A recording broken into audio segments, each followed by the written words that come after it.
Hi folks, and welcome to another 5-Minute Friday here on Meaningful Money. Great to have you with me once again. Shall we do this?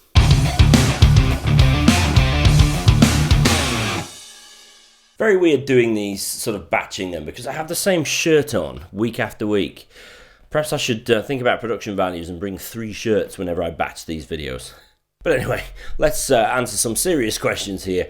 And let's talk about the only 3 accounts the vast majority of us will ever need. So let's put 5 minutes on the clock down here and let's dive in. You know, the personal finance industry loves to make things complicated. It loves to bombard you with information. You need this, you need to consider that, you need to do X, Y, and Z. For most people though, when it comes to the wealth building aspect of your personal finances, so excluding, life insurance and stuff like that, when you're talking about actually building wealth, most of us only ever need 3 kinds of accounts. So first up is the cash Icer. Now, cash ISAs generally are a rubbish idea. They're a rubbish idea at the minute because interest rates are so low and you're saving tax on a fairly paltry rate of interest. ISAs, remember, are completely free of all taxes. So why might I suggest that as a good idea? Well, a cash ISA is a pretty good place to hold an emergency fund, something I always bang on about here. It's your sort of buffer between you and the world.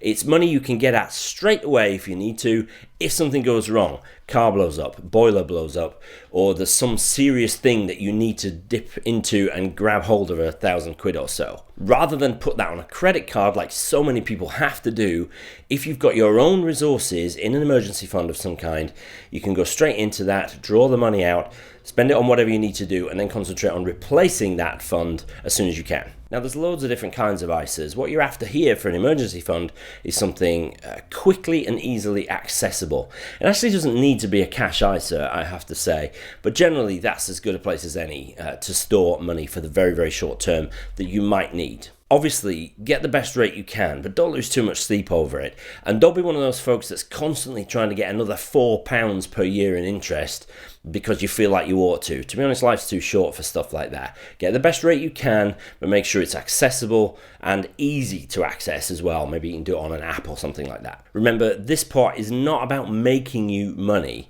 It's about giving you a buffer between you and the world. How much should you have in that? Depends. Conventional wisdom says something between 3 and 6 months worth of outgoings. I've done some stuff on the podcast about that, but use that as a rule of thumb. So the second account you need is a stocks and shares ISA. So this is different from a cash ISA, obviously, because inside this account, you're buying stuff which will, over time, go up in value. So you need to go and find an online platform. There's tons of them around. Just search online stocks and shares ISA and start doing some homework and some research. Remember, the ISA itself is just a wrapper, it's just an account, and what's inside that is what really matters. So you need to look for a multi-asset fund or 2 to start with. And I like the passive versions of those because they're super low cost, they kind of do it all for you. It's a fire and forget type of investment solution. Once you've found that, just start saving into it automatically every month. Do it on your payday or the day after so that it goes out of your account before you get a chance to spend it. Really important, pay yourself first. You can put 20 grand a year into an ISA. If there's 2 of you, that's 20 grand each you can put into an ISA. That will be plenty more than most people will ever save in a year. And so, that is pretty much it. Find a stocks and shares ISA, look for a multi-asset fund. More on that on next week's 5-Minute Friday. Start saving.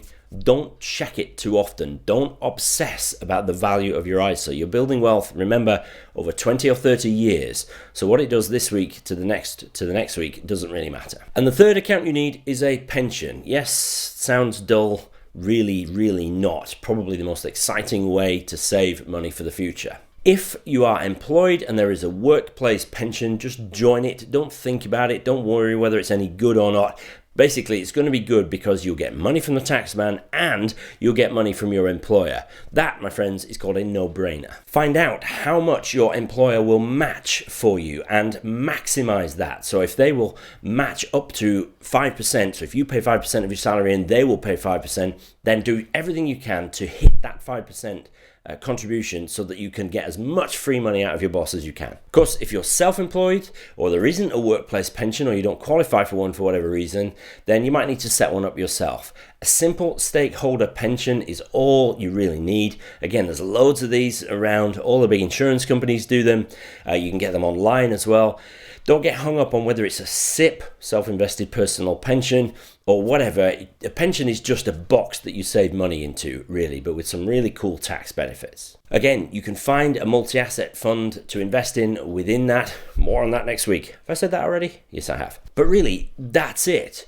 You've got a cash Icer for your emergency fund, you've got a stocks and shares Icer for your long-term investments, but that you can access if you absolutely need to, and then you've got your pension for super long-term, depending on how old you are, but with all the tax benefits, tax relief, free money from the government, and if you're employed, from your boss. Most people will never need anything more than those three kinds of accounts. Most people don't ever need to go anywhere near venture capital trusts, enterprise investment schemes. There may be reasons why you could, but most people don't need to do that. So why muddy the waters with unnecessarily complex stuff? Far more important is the fact that you take out these accounts and you begin saving regularly into them and watching the money build over time. 3 accounts. Do you have them all? If not, time to start thinking about setting them up and saving into them. Thank you for watching this week's 5 Minute Friday. I'll see you next week.